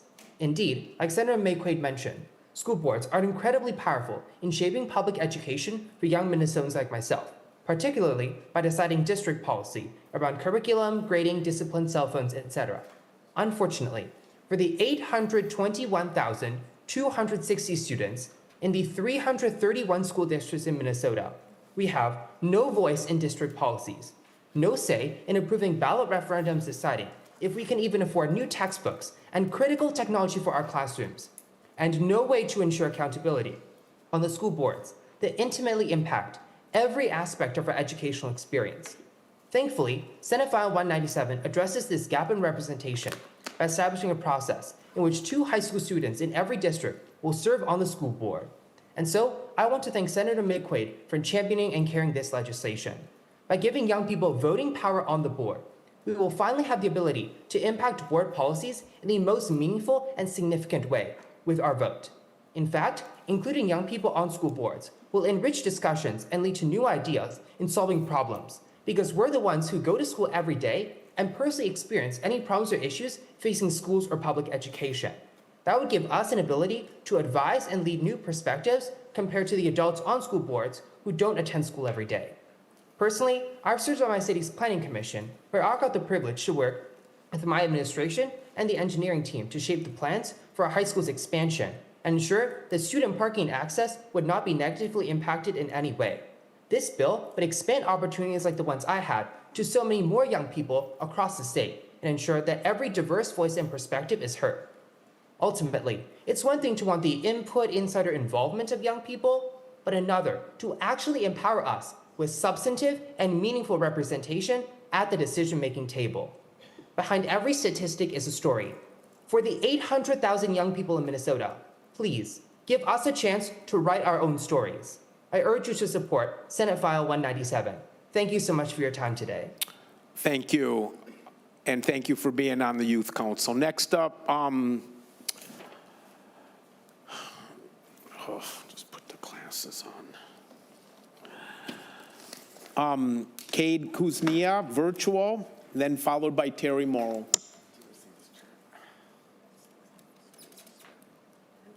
Hello. Good afternoon, Mr. Chair. Begin when you're ready. Right? All right, perfect.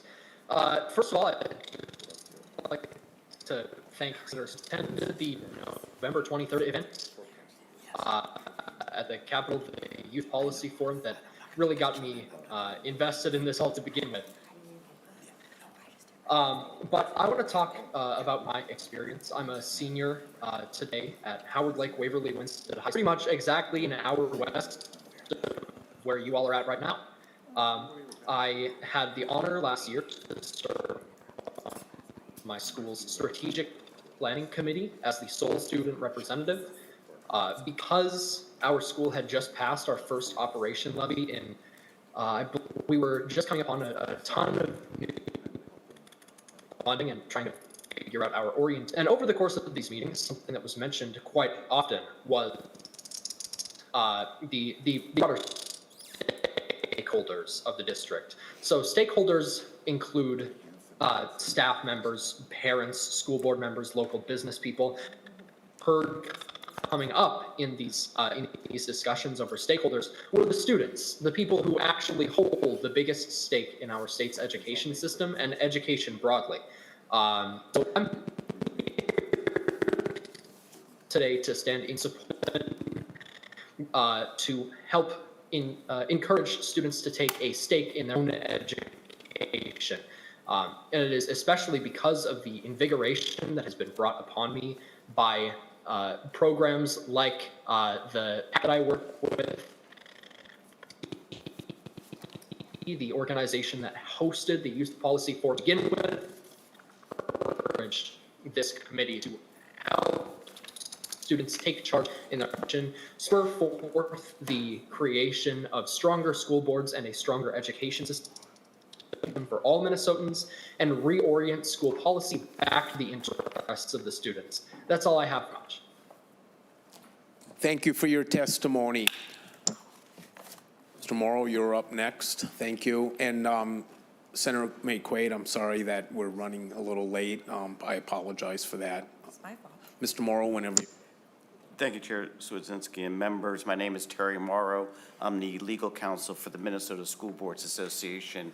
And I want to open by thanking Senator Maye Quade, who cut my comments down to maybe 2 paragraphs with the A1 amendment. So we're very grateful, and we're grateful to you, Senator, for attending to and listening to some of the questions we asked.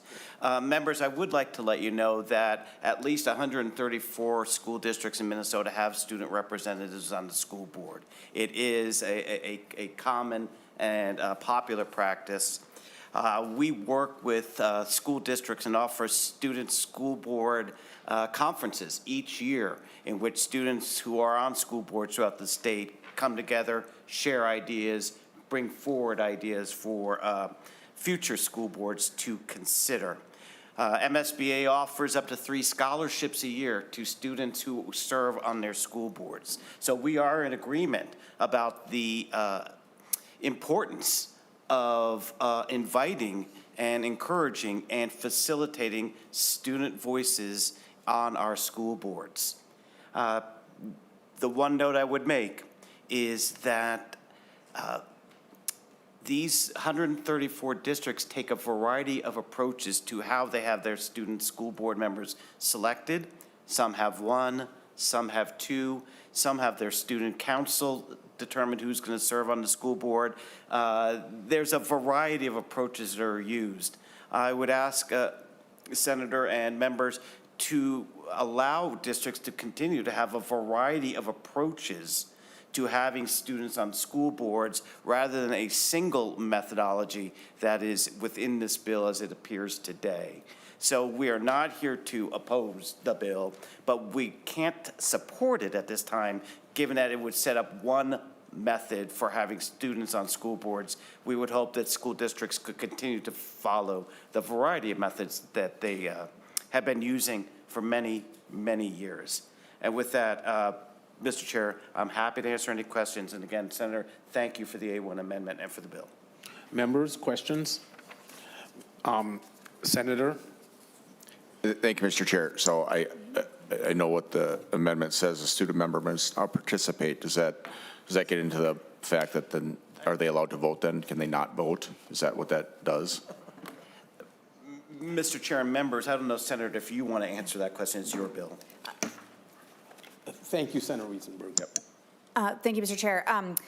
Senator Wiesenberg, currently with the A1 amendment, it both protects private conversations. So, for example, if there's a review of the superintendent or if there's a discussion about litigation that involves another student or a teacher, that it's public conversations. And then because, you know, the composition of school boards across the state is really different. For example, the addition of 2 students to a school board could be comprised of 1/3 of the members. And so making sure that the voters of that school district are able to vote for all of the voting members is really important. And so in this case, the schools would be able, the 9th through 12th graders would be able to choose their student representatives who would be able to participate in the public discussions, add things to agendas, and so on and so forth.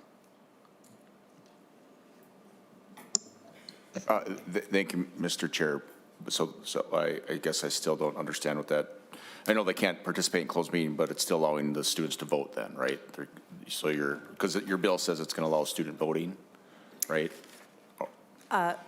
Senator Weisenberg, if you refer to the A1 amendment, you can find the specific pieces that are struck and then added in. So we list the things, if you look at like 2.23, we list the things that they can participate in and then put a period after discussion. And then we add in not closed meetings. Great. Mr. Morrow, of the 130 districts that do a wide variety of methods of choosing, does your organization have a favorite? I'm just curious. I don't know that we have a favorite, Mr. Chair. What I will say is we do have materials that we provide to school districts that are planning or thinking of having student representatives, and in those materials, we suggest ways that they could go about selection of student representatives. I don't know that we have a preferred method. Could we get that manual or sent to us? Absolutely, Mr. Chair. Just Happy to email do would it. be Thank you. fine. Thank you for that. We have two final testifiers, I believe. Mr. Chair, I have a quick question. Oh, I'm sorry, Senator Miller. Thank you, Mr. Chair. Senator Maye Quade, will the student representatives have authority to vote as a sitting school board member, or are they just able to participate through everything that was in the A1 amendment but not be able to vote? Senator Cwodzinski and Senator Miller, the only people who are allowed to vote on school boards are the people who are voted in by the voters of a school district. Thank you. Thank you. Thank you, Senator. Last two testifiers. Thank you. Remotely is Matria Reeder. And lastly is Dan Schilling, remotely as well. And we'll get everybody out of here by 22, I hope. All right, well, good afternoon, Madam Chair, committee members. First, I would like to clarify that one of the following statements on the schedule, titled Senate File 197 Testimony, the second on the list, was submitted by me in case I was not able to speak remotely and need not be read for redundancy reasons. With that being said, I would like to thank everyone here for my opportunity to speak, and also thank Senator Cwodzinski for your participation in the November 23rd Catalyst for Systems Changemakers event, where it was seen firsthand the many young people eager to participate in policymaking, including those who sparked the creation of the bill before us today. My name is Matria Reeder. I'm a junior at St. Anthony Village High School and heavily involved in advocacy and civic action, currently serving as the 45th Minnesota Youth Secretary of State and a 2025 National Youth Advocate. I would like to present my overwhelming support for the effort of implementing student representatives on school boards for a number of reasons. Some of the most capable people I have met in my entire life have been under the age of 18. You see it today before you in my fellow peers who have spoken before me, and I have seen organizations and boards started and led by youth that have reached thousands of people and raised thousands of dollars towards international causes, such as the Youth Voter Project and Kids for Ukraine, for example. I've participated in panels that have had significant effect on my school, such as staff interviews for hiring, and watched as students I knew testified in school board meetings on issues they had a personal stake in, even as their pleas of the board were not successful. A disappointing 54% of students nationwide express feelings that their suggestions are left unheard by their districts. Working closely with organizations like Catalyst for Systems Change and the YMCA Center for Youth Voice, both built on the power of young people, I see firsthand every single day how youth representation can better an organization. There is absolutely no doubt that there is an overwhelming surplus of qualified students to fill these positions on school boards who will understand the importance but also limitations of their role. Our country is quite literally built on the idea that people affected by a ruling form of government should have representation within that government. There's no ethical way to refuse a group of freely thinking, capable people representation in issues that directly affect them, with sufficient preparation to ensure the prevention of detrimental actions.